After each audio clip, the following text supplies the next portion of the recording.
Hello and welcome to Noise with Ivan.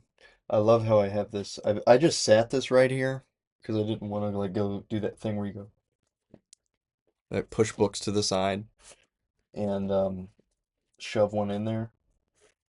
But so I just sat that right there. But it looks good, right? Because I'm doing a little YouTube video here, so I can kind of like say, oh, the I Wills of the Psalms, PB Power, check his book out. Yeah, I would recommend that book. Welcome to a new segment, Ivan's book recommendations. If you're composing music, it's a good book. Counterpoint. You need that. I don't like this author. Osamu Dazai, not good. Not a fan of his. I'm sure it's great for some people. A lot of the bottom shelf is art history and music history. If you look down here, these these artisan art books are so good. They're just, I don't know, kind of ideal for anybody probably to have um as creative influence. And that's what I'm going to talk about today, creative influence. Roll the intro. I'm sorry about all this.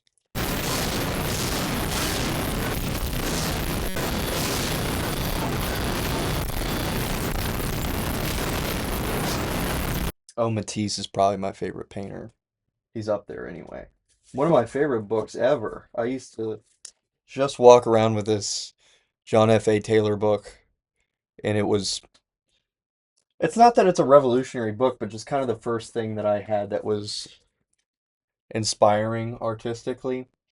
But outside of the Bible, this book, Institutes of the Christian Religion, has been massive uh, and influential. All these Spurgeon sermons have just been like a real comfort zone. Lectures to my students is a must read from Spurgeon, um, but it's more for people in ministry. Looking unto Jesus, Isaac Ambrose, humongous. Bavinck, this is a little more pastoral. Same thing with Burkhoff. These Dutch guys are just very theological. I mean, it's not pastoral. It's a little more theological. And as far as a biography goes, I don't know if it's in the first or second volume. I think it's probably in the second volume. I had it on paperback, but I gave the paperback away. The Life and Diary of David Brainerd, one of my favorite books ever. Okay, anyway. This week has been a lot of guilty pleasure listening. Despite all the Christian books that I just showed you, I've been listening to a lot of Full of Hell, and just absolutely one of my favorite bands I have ever listened to in my life is Full of Hell.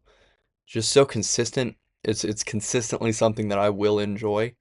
It's very to my palate. And probably a driving force in me enjoying power electronics as far as the whole spectrum goes. And I love all those bands in that kind of camp. Al, The Body, Full of Hell is huge for them.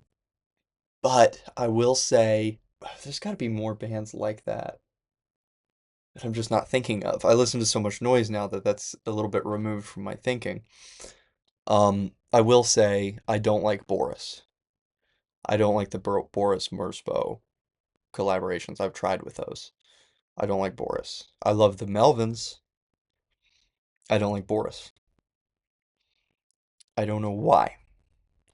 But I will say I'm noticing a lot of. I'm not huge on indie music. Full of Hell, nothing kind of makes me feel like, oh, I could be into softer music or like really relaxing.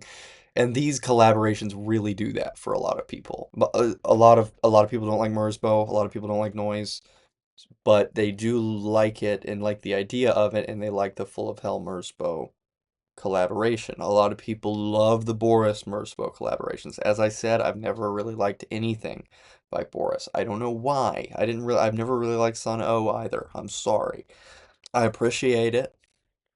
Good job, but it is what it is. Maybe I can listen to some stuff and get into it. Another thing I listened to this week recently, and I absolutely hate it because I'm listening to all this music trying to find some kind of song. I'm pretty sure I'm a big fan of Lana Del Rey, But I listened to Honeymoon this week, and it just had that thing where it was building up, but it wasn't really building up to anything.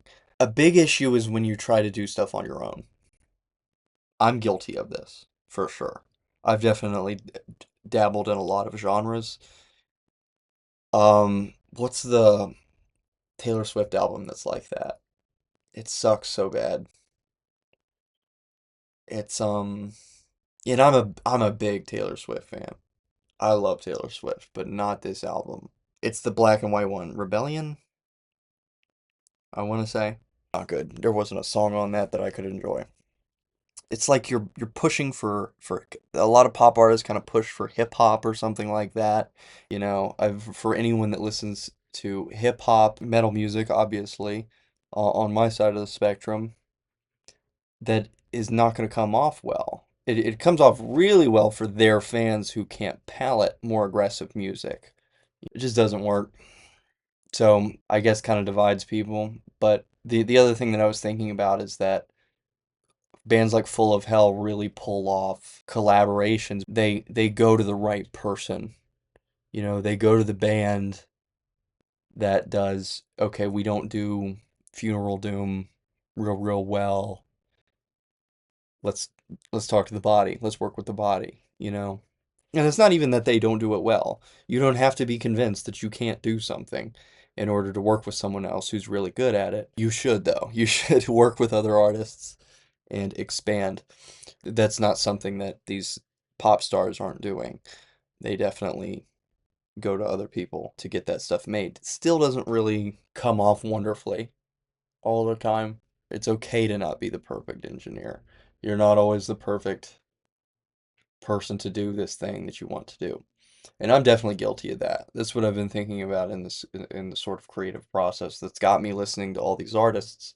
I have to stop trying to pull off things that just aren't my wheelhouse. It's like those them Chinese restaurants that always like do everything.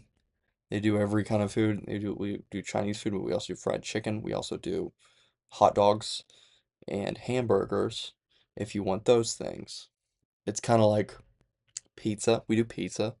It's like all of the foods that you could possibly ever want. They have them all. And you're like, that can't be good. One of my favorite pop albums of all time is, I think this goes for everybody, Emotion by Carly Rae Jepsen. Huge fan. That's because she does pop music. There ain't nothing else to it. It's pop music. It's definitely pop music. That's what we're all looking for. If you want pop, she's the girl. Go to her.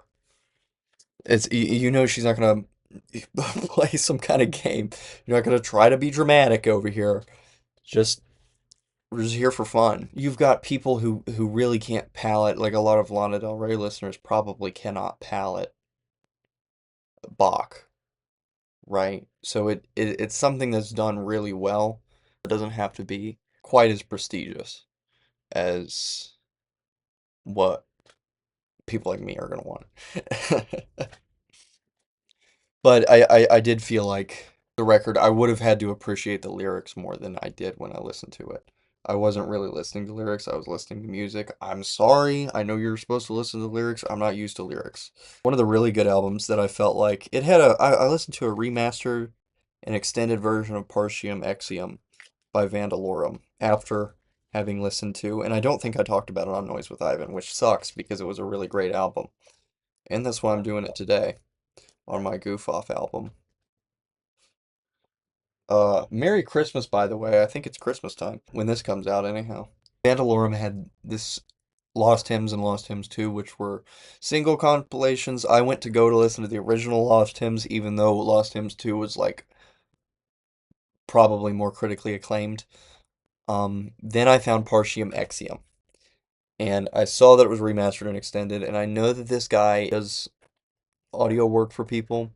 If you would like somebody to mix your album, go ahead and talk to him. He's a great dungeon synth producer involved in the noise world. I think he's really cool, but also I kind of have the same thing going on. If you can ask me for a mix if you want.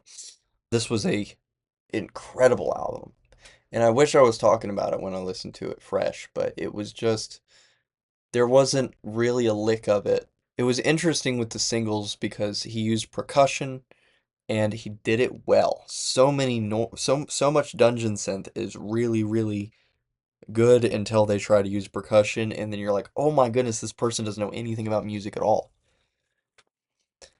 He held out for a while before disappointing me with the with the Lost Hymns, and then coming up on Partium Exium, perfect. Perfect. The whole thing was fantastic. There might have been some weird things in there, but I haven't heard Dungeon Synth that is as well done as Partium. Sorry, Exidium. Partium Exidium. There's a lot of legendary Dungeon Synth that I think everybody really likes, but this album stood out to me above most of them. And it felt like it had 5 hour worth, but it didn't have, you know what actually has is 5 hours and has 5 hour worth? Slavery. Go ahead and listen to that. But this has 5 hour worth even though it's not that long. I don't know that it even is an hour. The extended version. It might be over an hour, but it's not 2 plus. You don't really listen to a certain kind of music so that when somebody else kind of shows you how great that kind of music can be, it seems genius. I was a huge sludge metal fan, and I listened to My Love is Higher Than Your assessment of what my love could be. That's the name of the album. It uses Jupiter. Gustav Holst's The Planets on that album. Um, The Anvil Will Fall. That album is just that song specifically, but I listened to the whole thing many times and really enjoyed it pretty thoroughly. It's a really cool sludge metal band with melodic aspects that deliver. I thought of them quite a bit more than something like Crowbar or I Hate God. Crowbar, speaking of planets collide. I mean, it will just blow your mind. The planets collide. Oh my gosh. So good. His vocals too are really good. But again, Creston Spires' vocals, there's nothing really quite like that. I've always looked for stuff that was like that. There's nothing quite like Creston Spires' vocals. But I was not a classical music person until I heard The Planets on that album, just delivering so much more than what you were expecting. You're enthralled in this sludge metal album. Everything drops, and you get this crazy orchestral suite from Holst, and then after you're enthralled in the crazy orchestral suite, it gets you with sludge metal again, which is amazing. The artist Psalm is a really good, as if you're looking for something like the Ambient Hermit, Psalm really stands out. I've been a big fan of his. Got the chance to put a few of his albums that were not on Rate Your Music up on Rate Your Music. It was good because he had like 2 albums on there, but he has a great discography. So I decided to add some more of those so that I could review them as I listen to them. Haven't gotten super far, but he's a great artist. I wanted to mention because I didn't on the Ambient Noise Walls video. I mentioned a lot of stuff that wasn't like straight on Ambient Noise Walls in this episode titled Ambient Noise Walls, which is kind of a shame. Scattered Castles is kind of a big deal as far as ambient noise goes, but also Satyr Rituals and Sebastian Tomb. It is a shame not to mention Sebastian Tomb in an Ambient Noise Walls video. They had an album, I think it was kind of an Easter themed one that I listened to called Ostara. Really enjoyed that. Just very crispy, very easy. Godspeed. Thank you so much for watching it. If you listen to Slavery, thank you so much. If you want to listen to Slavery, thank you so much. Oh, I have a single out called Author. I haven't been obviously promoting stuff that I release because these are so far in the past. And I also hate recording during the daytime because of the amount of extra stuff that um you have to hear. But anyway, Godspeed. Thank you so much for everything.